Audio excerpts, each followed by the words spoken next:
Здравствуйте, дорогие зрители! Наконец-то в нашем городе наступило лето. Прекрасная погода, чистое небо, ясное солнце. Самое время отправляться на пешеходную экскурсию по городу. Но, увы, обстоятельства заставляют нас сидеть дома, и поэтому мы проведем экскурсию в онлайн-режиме. В течение 7 дней я, директор Музея истории города Якутска Екатерина Строгова, буду рассказывать вам о неочевидных достопримечательностях нашего города.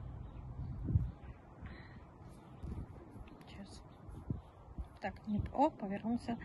Маршрут нашей экскурсии также будет пролегать по местам не самым популярным у туристов и экскурсоводов.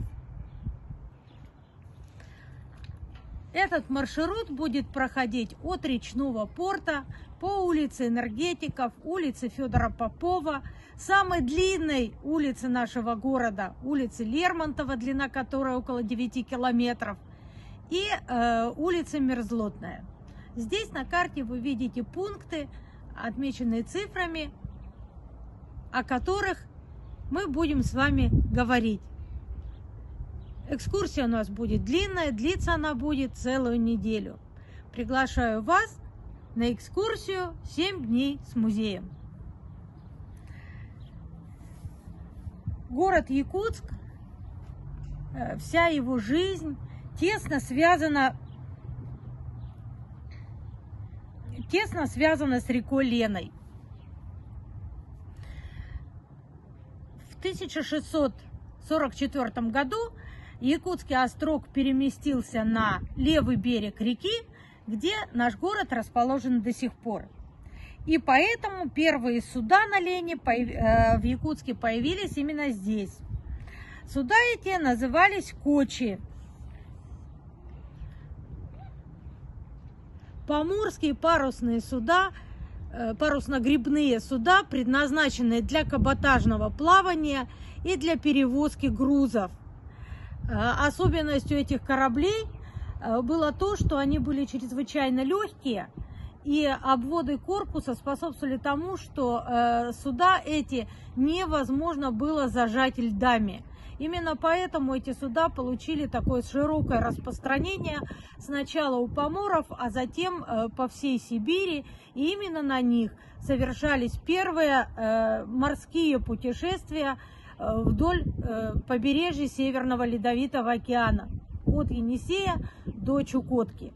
На самом деле в допетровское время существовали не только кочи, существовали разные виды судов. Здесь на гравюре английского исследователя мы видим 3 типа судов. На заднем плане кочи 2 видов, кочи и качмары, и на переднем плане дощаник. Если кто помнит, в 2012 году в Якутск прибыла экспедиция под названием «Ленские кочи» на 2 судах святитель Николай, апостол Андрей. Так вот, несмотря на то, что название экспедиции содержало слово «кочи», на самом деле эти суда представляли собой дощаники, которые были чрезвычайно распространены в речном судоходстве Сибири, были очень легки в строении, и, судя по всему, построить их мог практически любой выходец из приморских районов русского севера, потому что в письменных документах это строительство практически очень легко воспроизводится, очень легко разбились, из досок разбитого коча построили дощаник и поплыли дальше. То есть как-то совершенно... с этого начиналось, с таких судов начиналось судоходство на Лене, начиналось развитие речного Якутска как центра речного судоходства. В 1891 году на Лене появился первый настоящий пароход. Пароход назывался Святой Тихон Задонский. Принадлежал он принадлежал он купцу Глотову, и именно с этого парохода начинается... Так, что хорошо было сейчас. Начинается история Ленского речного пароходства и современного якутского речного порта. Вот здесь на фотографии, ну, я нашла только фотографию, сделанную зимой. Здесь на фотографии памятник, бюст Николаю Егоровичу Глотову, основателю Ленского речного пароходства на территории речного вокзала.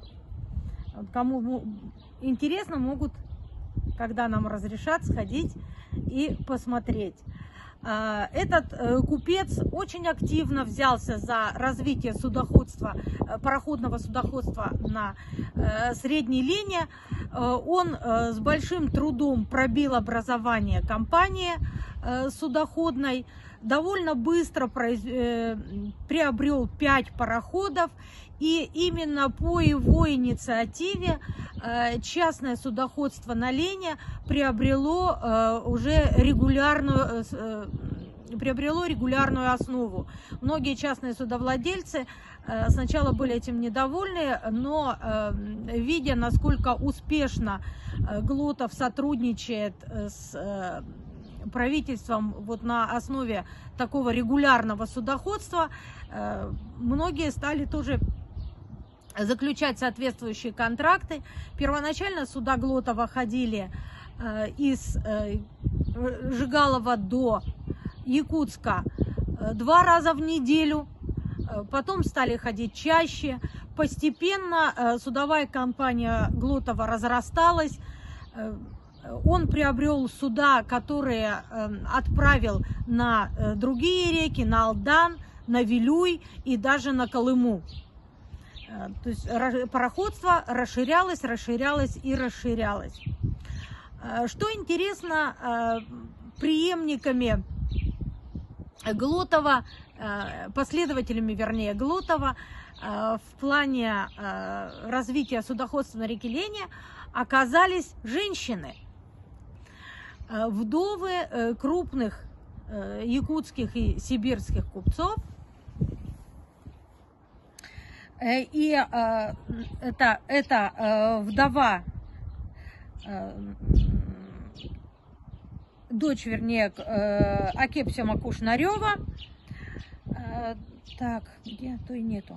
Вот, но самой крупной судовладелицей и самой, наверное, такой вот крупной, продвинутой и инициативной бизнес-леди в Восточной Сибири оказалась Анна Ивановна Громова. Этой даме принадлежали многочисленные магазины, склады, 5 пароходов. Ее торговые связи распространялись от Якутска до Иркутска. В Киренске до сих пор стоят ее магазины в отличном состоянии, и в них находятся действительно магазины. В Якутске дом Анны Ивановны Громовой находился приблизительно на том месте, где сейчас стоит здание Академии наук Республики Саха-Якутия, на проспекте Ленина. В Витиме Анне Ивановне Громовой принадлежал роскошный дом, который стоит на самом берегу Лены. Из него открываются удивительные виды на реку, и дом этот так и называют домом, ну, правда, называют его по-литературному домом Громова, вспоминая знаменитую книгу Шишкова «Угрём-река». Анна Ивановна Громова и Николай Ефимович Глотов, да и другие судовладельцы занимались в Якутске не только пассажирскими перевозками, но и имели огромные объемы грузовых перевозок. Думаю, что многие слышали или встречались в литературе с такими словами «карбаза» или «пауски». Ну, это, в общем, примерно одно и то же, но вряд ли кто-нибудь когда-нибудь видел их, так сказать, живьем. Вот так.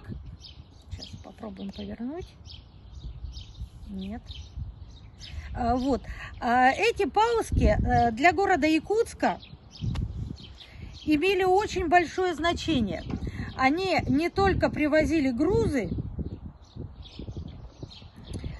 но и служили отличным строительным материалом.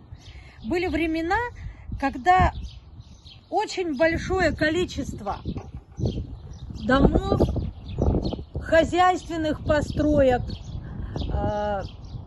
и невероятное количество заборов были построены из досок от разборки вот этих вот судов, паусков или карбазов. Дело в том, что суда эти могли двигаться только в одну сторону, вниз самосплавом.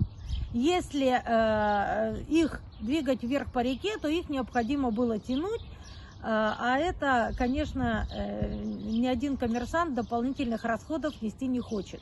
Поэтому после доставки грузов в пункт назначения эти суда просто разбирались на строительный материал. До сих пор в старинных домах можно увидеть двери и полы, сделанные вот из таких вот карбазных досок.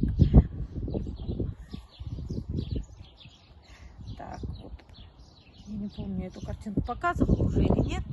Пароходы компании Анны Ивановны Громовой.